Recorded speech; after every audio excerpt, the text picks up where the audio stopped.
How's it going, everyone? Got a ton of PlayStation 5 updates to go over in this video. We finally have a first look at the headset design for the PlayStation VR2. Very excited about this, looking to get back into VR gaming. I've talked quite a bit about it in previous videos, but we'll talk about it in depth here.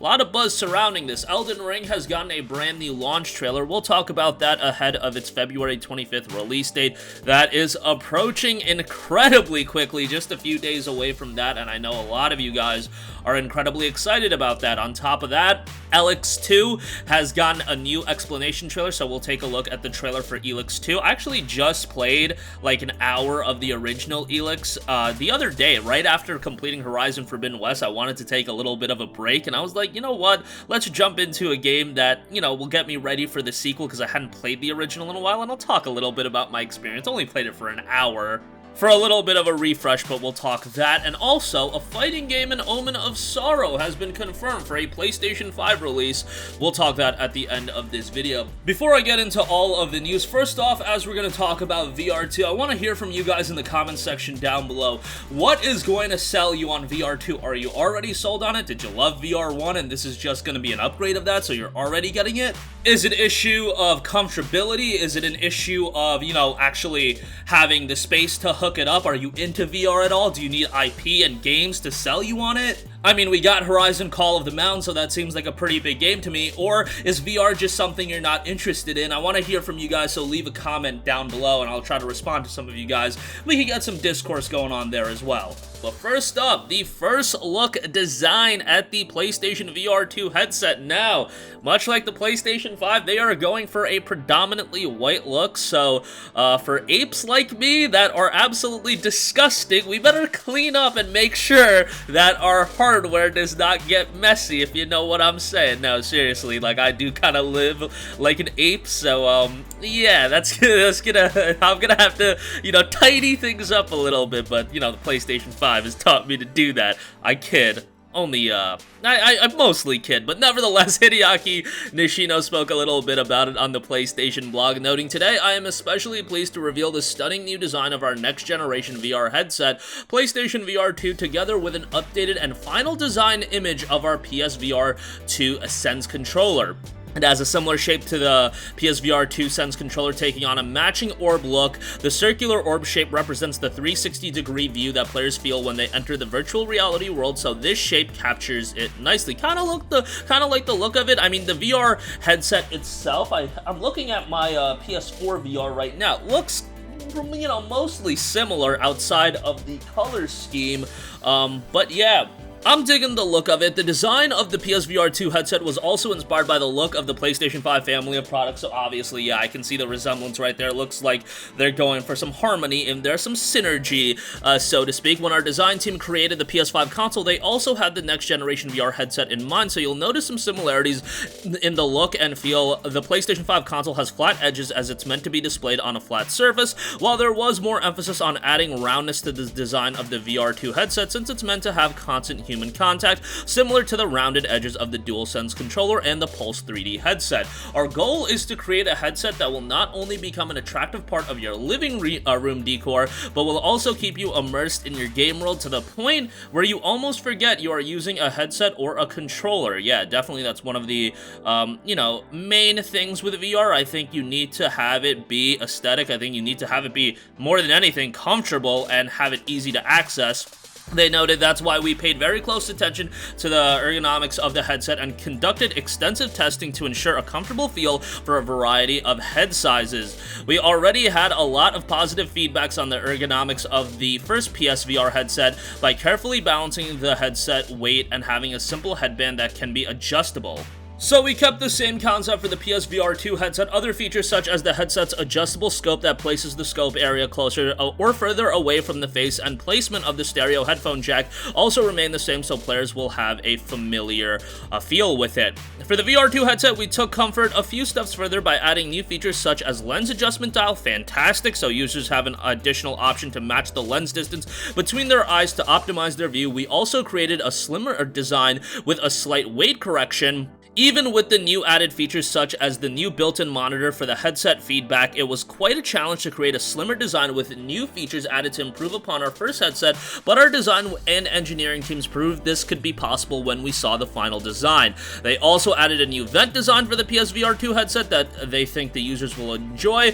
Yujin Murasawa, senior art director at Sony Interactive Entertainment, led the headset design of PSVR2 and explains that this is his favorite part of the design, noting, "When I started to work on the design for the PlayStation VR2 headset, one of the areas I wanted to focus on first was the idea of creating a vent in the headset to let air out, similar to the vents on the PlayStation 5 console that allows airflow. Our engineers came up with this idea as a good way to allow ventilation and avoid having the lens fog up while players are immersed in their VR games. I worked on many design concepts to achieve this, and in the final design, you can see there is a little space in between the top and front surface of the scope that contains the integrated ventilation. I'm really proud of how this turned out and the positive feedback I've gotten so far. I hope our PlayStation fans will also agree, and I can't wait for them to try it out." VR2 launches, it will take a giant leap forward in the way we play games in virtual reality. There are plenty of exciting new features to look forward to in the PSVR2 headset, including stunning visual fidelity in 4K HDR and state-of-the-art graphical rendering, enhanced tracking such as an inside-out camera tracking, new PlayStation VR2 Sense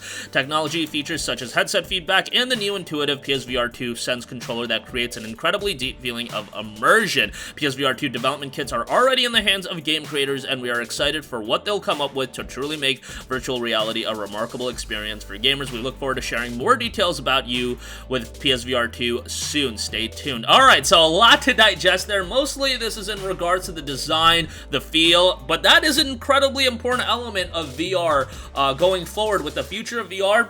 That is probably top of the chart for me. Like, you need to have a good feeling headset because everybody that I've invited over to my crib and they've tried out PlayStation VR, it's that idea of, okay, it's blow away for the first 15 to 30 minutes, and then, yeah, there is an issue of keeping the headset on. Not everybody thinks it's super comfortable, and for me, it's not really an issue of keeping the headset on. It's all the wires and everything like that. Like, my room is just not situated right now where I can have it easily accessible, but VR2 is going to streamline that experience quite a bit. A lot of VR headsets are already doing that, so that's fantastic to see.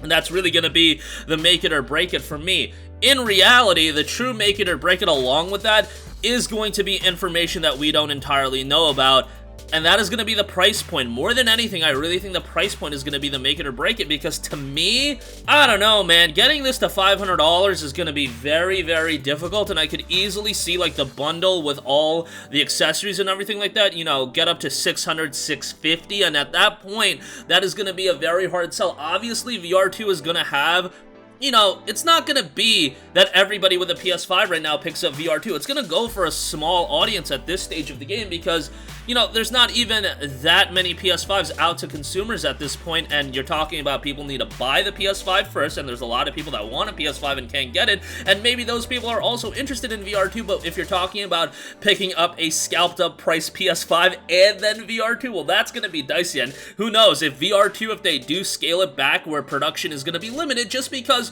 who knows what demand is going to be. Look, demand for the PS5 is crazy. Is demand for VR2 gonna be insane? I don't know about that. I think it's gonna be healthy. I think there's gonna be a solid amount of people that are gonna be interested in it, but then I also circle back to it is gonna come down to the game lineup, and if you actually look at the game lineup on PlayStation VR, there's damn good games on PlayStation VR. There's games that, you know, like a No Man's Sky or Resident Evil 7, that they're not entirely made for VR, but they work really well, and then you have a Sariento, you have, you know, a bunch of other games that are quite good. Astrobot Rescue Mission, etc., etc. There's quality titles on VR. Is it gonna be, you know, system selling $600, $500? Even if they can get it down to $400, which I find very unlikely based on the hardware that is in this, that is going to be a make it or break it. Now, if you have Horizon Call of the Mountain for launch, which I think that's what they're going for, to be the seller, that's something to assess as well, but I'll definitely be checking it out. Look, I'm in a, you know, very, very fortunate position where I get to, you know, try these things out and,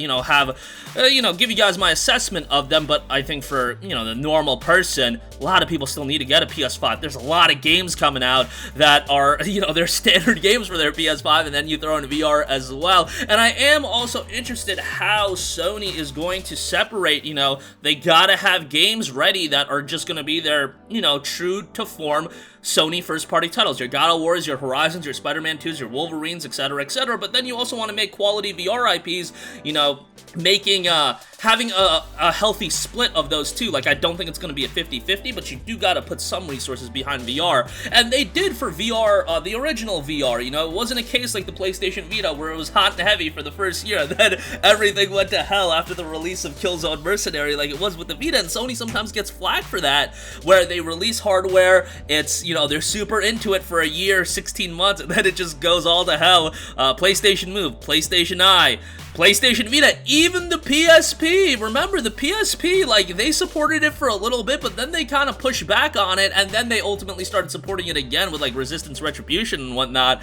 But even the PSP, as well as that did, Sony wasn't even all, you know, in on that. And then Vita, obviously, big first year with quality game releases, and then everything tapered off. Vita means life, by the way, for those of you that get that meme. Alright, that's all the talk for VR. Got some other things to talk about.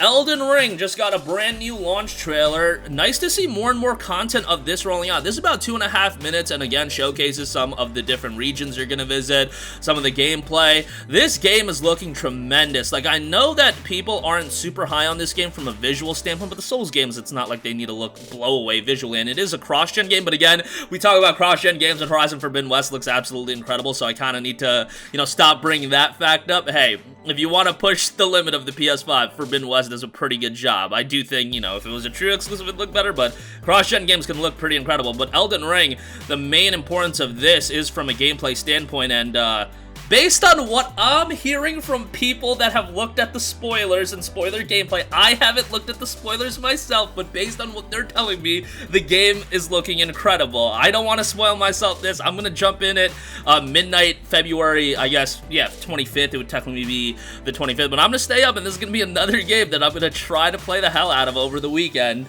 And that's kind of my MO going forward with these big releases. I plan on doing the same thing with Gran Turismo 7, so a lot of big releases, but things are going to quiet down. But this is one that people have been looking forward to for so long. Like, you're talking 3 years, nearly 3 years. It hasn't been quite 3 years, I don't think, but it's been a very long time coming, and this is just one that is going to capture the gaming world. I think it's going to be the most streamed game on Twitch for quite a while. I think it's going to be one of the more popular games for quite a while. And, you know, I think it's easy to say that this is going to be a big contender for Game of the Year, and I'm pretty confident in saying that ahead of its release, just because From Software more than often with their releases are a contender for Game of the Year. Alright, next up, not quite as big of a game, but Elex 2 explanation trailer has just dropped, and, you know, this is an RPG coming from Piranha Bytes that doesn't have a lot of buzz surrounding it. It's coming out in a time where there's just so many games coming out, but March 1st, so it's like sandwiched between Elden Ring and Gran Turismo 7, and then, you know, Horizon just dropped, but it's an open-world single-player sci-fi action RPG, so that genre archetype is something that I think people would be all over. It is a lower-budget game, like, go into it with your expectations in line. It is a $50 MSRP, at least on PC. I believe it is on consoles as well. It's not like Piranha Bytes has all the resources in the world to craft a colossal game, and I went back and played the original Elex for about an hour, Elex, I should say, for about an hour, and I was surprised. For some reason, I thought that game came out a lot longer ago, like 2014, 2015, like around then. It actually came out at the end of 2017, so the turnaround time for Elex to get a sequel was actually quicker than Horizon getting a sequel, but, you know, Horizon obviously a different scale. You get the idea, but, like, I was surprised that Elex was that recent of a game. Went back and played it, you know, late 2017. This game definitely is a step up from a budget standpoint by the looks of it. Elex is definitely, like, going back and playing that game, lower budget game, you know, it is kind of old school in a lot of respects. Voice acting wasn't incredible. The story is, like, interesting. It's definitely interesting, and I think that's one of the elements that people are gonna like. The choice-making, decision-making, everything like that. But if you're gonna compare this game to some of the other open worlds that come out, you already have to step aside there. This targets an audience that really wants a old-school RPG, and I think you are gonna find that here. It is open world, so expect a sizable amount of content, but also don't expect this colossal big-budget game. The description from the game from THQ Nordic's notes, Magellan is full of secrets. To stand a chance against the threat from the skies, Jax has to explore the open world, learn skills, and find new equipment. He'll need to form bonds with the factions and make allies, find vendors and teachers, and visit the most notable places of the world. Magellan is full of choices. What will your combat style be? What weapons will you use? Will you join the clerics, the berserkers, the outlaws, the Morgans, or the Albs, or maybe go factionless? So they're leaving a lot of decision making up to you, and I know a lot of you guys dig that in your RPG, and this one's going to be pretty heavy on that. The game is hitting pretty much every platform outside of Switch, PS5, Xbox Series, PS4, Xbox One, and PC. Due out March 1st. I saw somebody leaving a comment on our PlayStation Plus video saying, this game should be the PlayStation Plus game for the month of March. No, it's not going to be the PlayStation Plus game for March. Come on, guys. They're not giving a $50 new release as a Plus title. That's actually like a new game and not a remaster.